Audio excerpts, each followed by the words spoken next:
Good evening.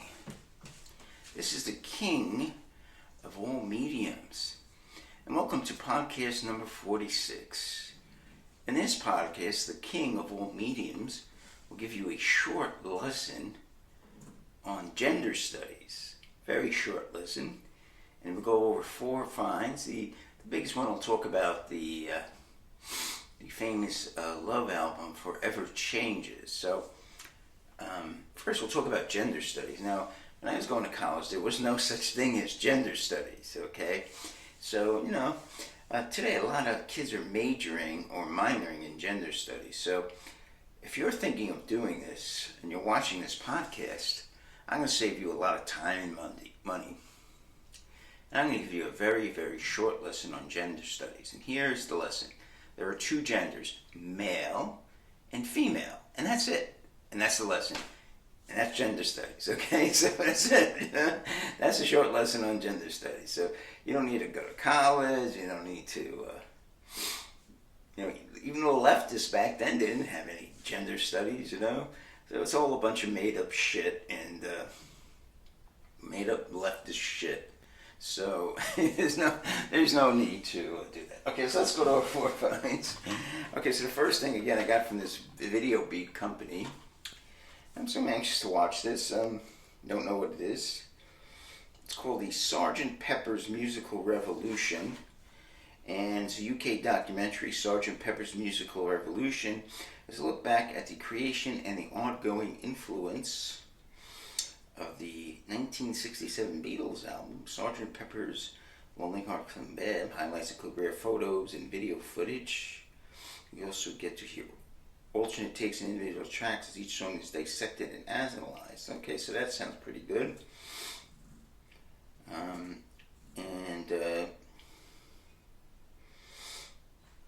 They have the music theory, so it looks like an interesting video. And they also have some other bonus things. A Paris record store in 1967. I Am the Walrus, 1967. A rare, uncensored promotional video. Includes a topless woman. Oh, okay. Carnaby Shorts, 1967. Newsreel shorts highlighting the swinging 60s London scene of Carnaby Street. Cool shops and fashions. Okay. I always watch these videos thinking, how old? If you're a 20-year-old girl, you're like, in 1967, you'd be like 73, 74 years old. Yeah.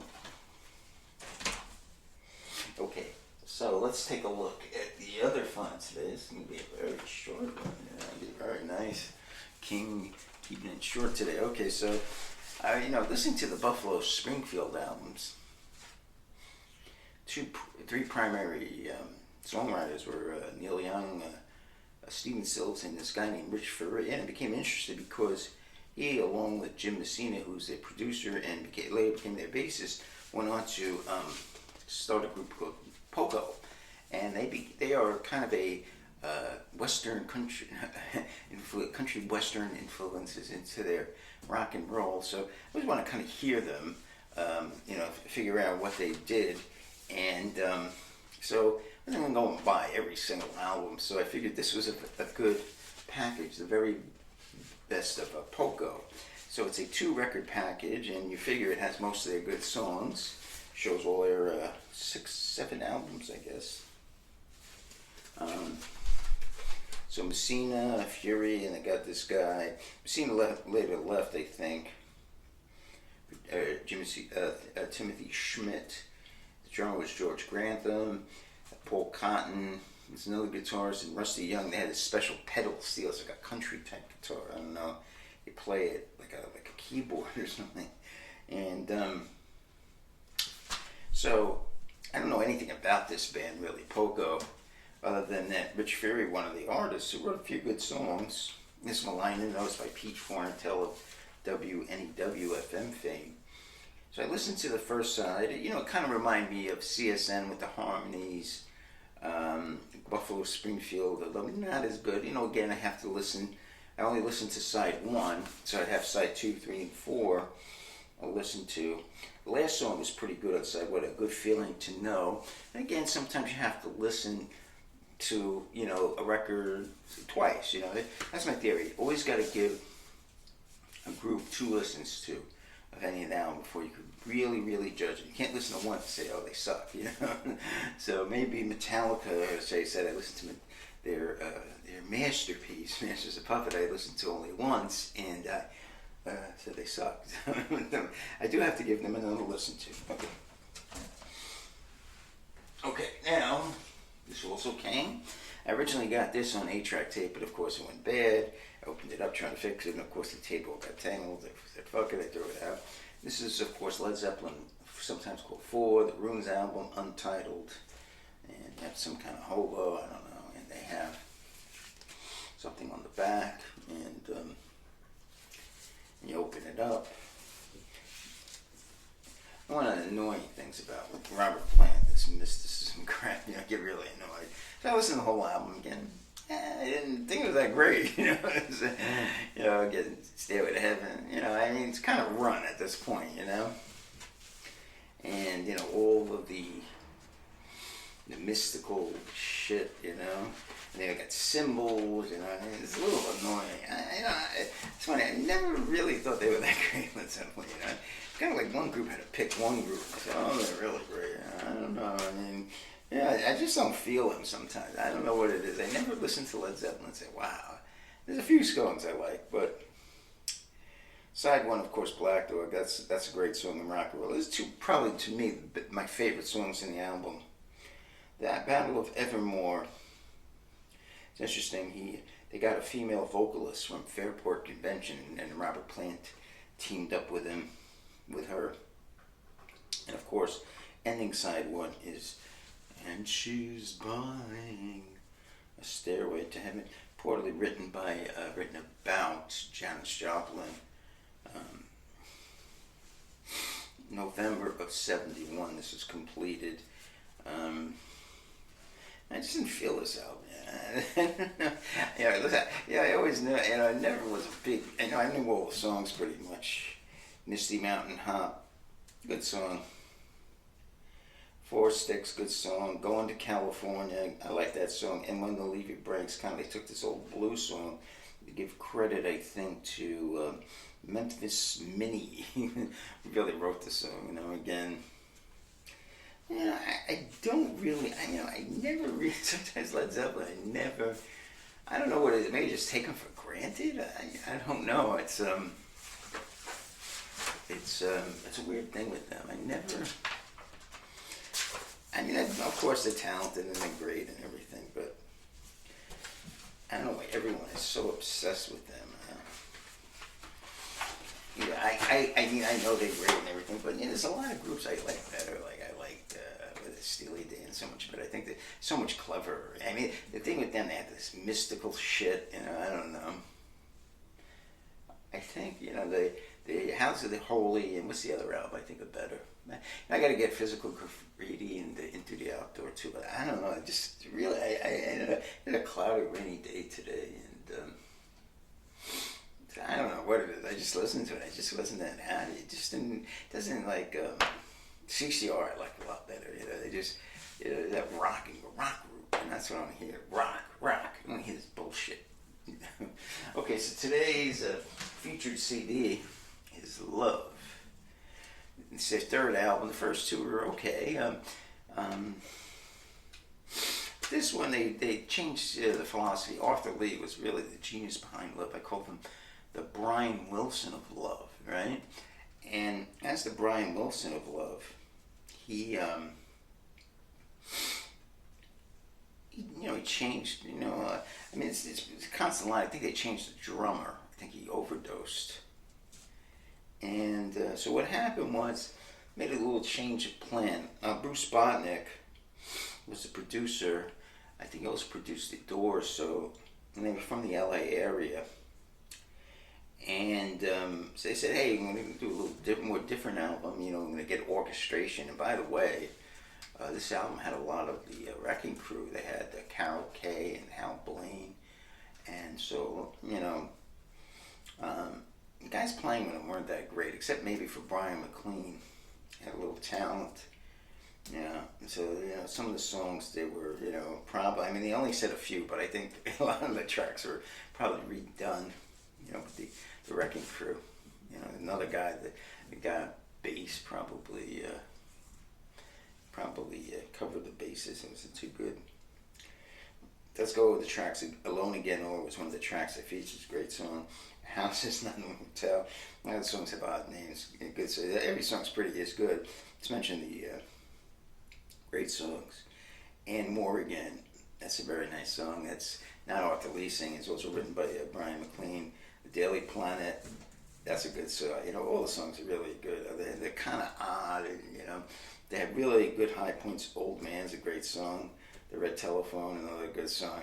There's not a bad song here. You're not going to find a bad song. When the Honor Name song is Maybe the People Would Be the Times, or Between Clark and Hillsdale. Okay.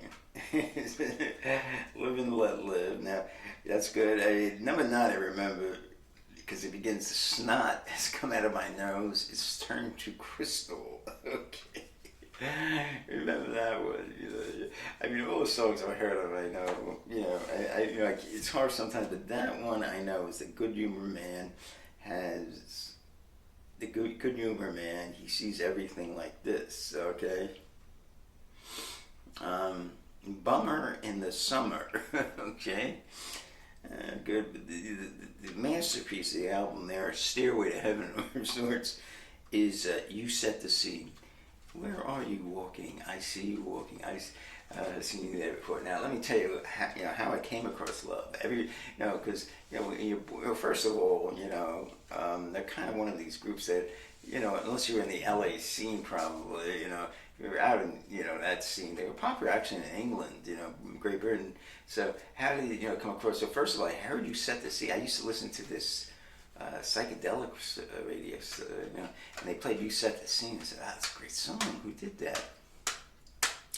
And I remember this group called Love, and I said, oh, wow, that's pretty good. And I thought they were a one-off type group, one of these one-hit wonders. And then I had this book, and it had like the greatest albums of all time.